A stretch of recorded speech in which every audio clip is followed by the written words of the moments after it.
সাগৰো সাঁতুৰিম তোমাৰ হৈ জান তোমাৰ হৈ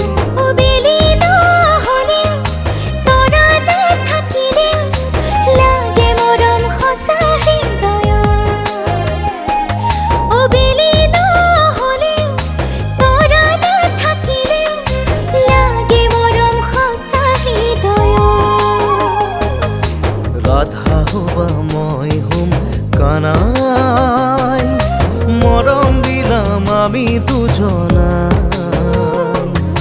বাহিৰ মাত শুনি নিজকে পাহৰি মনে তাতে থাকিব জিৰা।